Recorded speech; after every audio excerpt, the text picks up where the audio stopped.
SSS Maternity Notification via online for all SSS members like employed, self-employed, OFW, voluntary, and non-working spouse ang pag-uusapan natin today.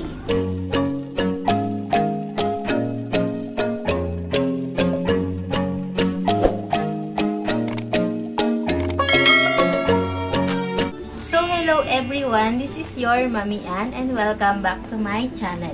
So as you can see in our title, yes, pag-uusapan po natin ngayon kung paano mag-submit ng SSS Maternity Notification or MAT1 through online procedure. So ano-ano po ba yung step by step sa pag-submit ng MAT1? So mga mami, once na confirm po natin na tayo ay ready, so pwede na po natin simula ng step 1 kung paano tayo makakapag-submit ng SSS Maternity Notification. So under SSS members na employed is kailangan na po na i-notify ninyo ang inyong employer at least 60 days after your date of conception or 2 months. And para po sa requirements para dyan ay ang proof of pregnancy like ultrasound or minsan medical certificate from OB/GYN. Kalaki po niya ng SSS Maternity Notification Form na pwede nyo po mahingi sa kanila sa HR or ma-download online. So, attach also your UMID ID or 2 valid ID. Then, ang employer na po ang magsasubmit nito sa SSS through their website kapag na-receive na po nila ang notification and also the requirements galing sa inyo. So, under self-employed, voluntary, or OFW, mas easy po yung procedure through SSS website or through SSS mobile app. So, hindi na nga po natin kailangan pumunta ng any branch para po tayo ay mag-submit ng SSS MAT1. Basta po tayo ay merong SSS online account, pwede na po natin dun gawin yung procedures para po tayo makapag-submit. But if you don't have any account yet, meron po akong naunang video, pwede nyo po dun sundan yung step by step kung paano po gumawa ng SSS online account. Or ilalagay ko po yung link dito sa description box. And once na nakagawa na po tayo ng account or meron na po tayong SSS online account, pumunta lamang po sa kanilang website na www.sss.gov.ph.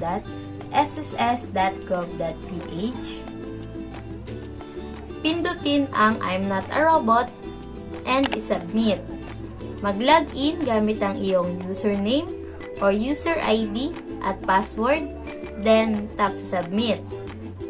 Next step, on your homepage, i-click lang po itong e-services tab at piliin itong Submit SSS Maternity Notification.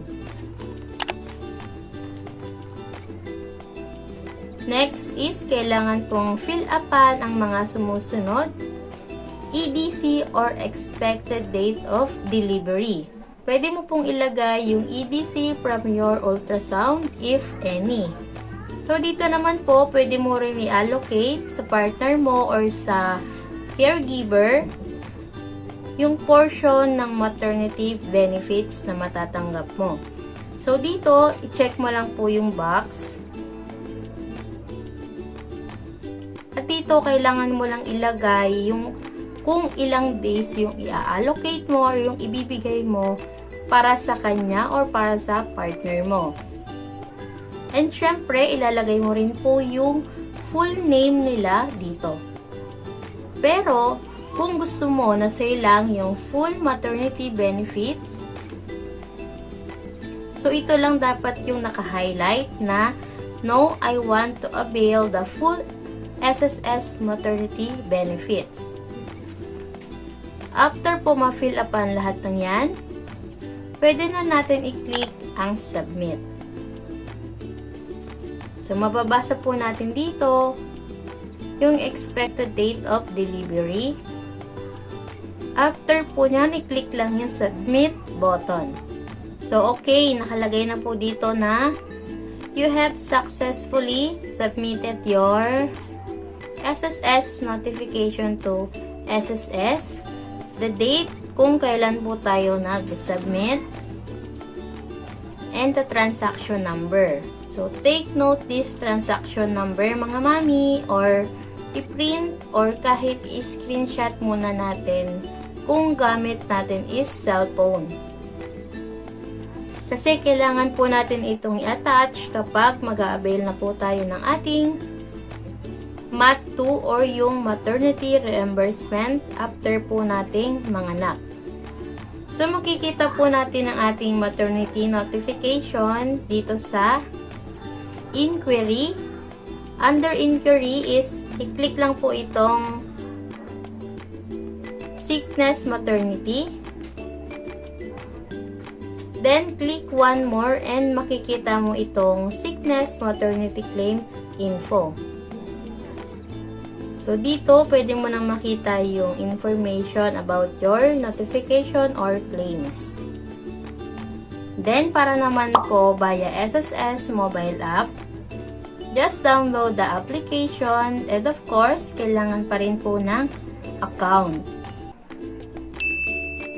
So, mag-login lang po sa application and select this option.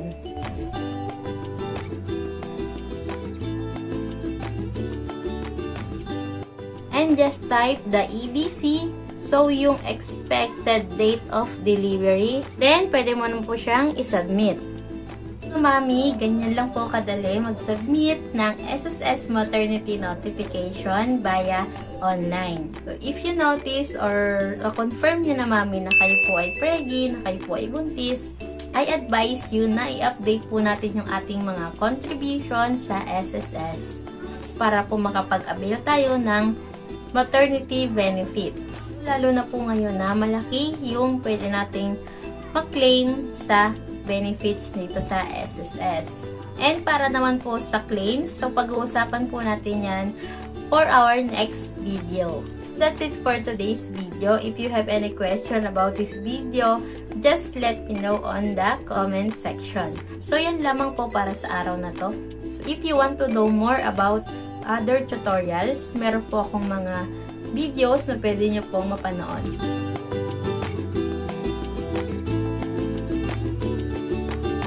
So just click the subscribe button and don't forget to like this video if you think na nakatulong ito sa inyo.